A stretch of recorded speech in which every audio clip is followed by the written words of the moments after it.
Welcome back to the Policy Corner for the second episode of the special session. And here's what's coming up and what went down. So in last week's third special session, the House and Senate passed a bill governing the primary elections this June. Thanks to the work of our voting access director, Sherry Newton, and her collaboration with the county clerks, it's clarified in the bill that voters with disabilities will be able to vote in person if they need to, and request any accommodation that they may need to be able to vote, and that information that's available and how to do that will be provided in the notices announcing the election, as well as the information that goes out with the ballots. As you may remember, the other bill we were watching last week is Senator Vickers Bill granting immunity to healthcare professionals working in facilities during the pandemic. Our concern with the bill is that that immunity has the potential to extend to care provided or not provided, which is not directly related to the coronavirus. Unfortunately, the Office of Legislative Research and General Counsel disagreed with our interpretation. However, we were able to get several questions about it raised in discussion on the floor, and it is something that we will continue to watch as the crisis unfolds. Yeah, so we're moving into the second week. I guess this is a new special session, the fourth special session, and one of the things we've noticed is the governor vetoed HB 332 special needs scholarship amendments from the general session, but now that's coming back in this. It is HB 4003. That bill is going to actually it's going to means test the program, and so a family with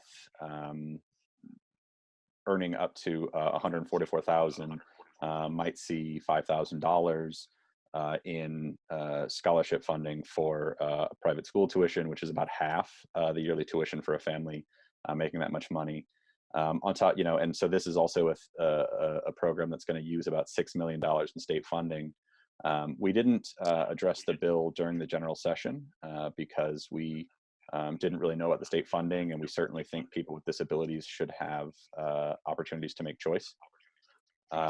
However, once we realize there's going to be state funding involved, we do have some concern about using state funds for a program that's going to give to subsidize families making that much money, as well as just pulling funds away from other things right now when budgets are going to have to be tight. With that said, I think choice is always something we are supportive of.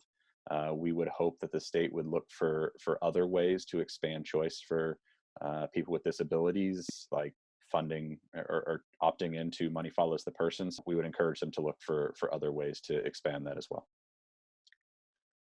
So it looks like the special session tomorrow could be interesting. Looking at the legislative page, it looks like bills are still coming out. So keep an eye on that.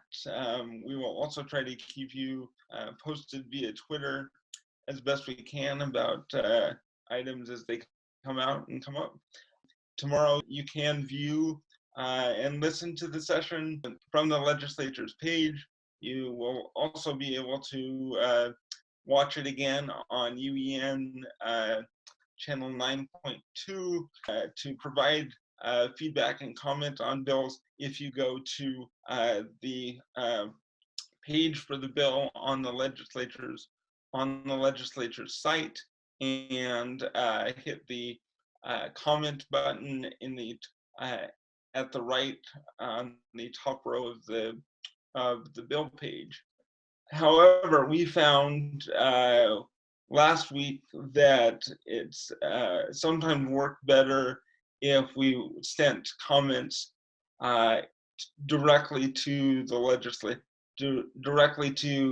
legislator's email address, or we're in communication with them via text. All right. Well, thanks everyone for watching. As always, these are a fun way for us to keep you up to date on what's going on in the session. Like Andrew said, follow us along on on social media.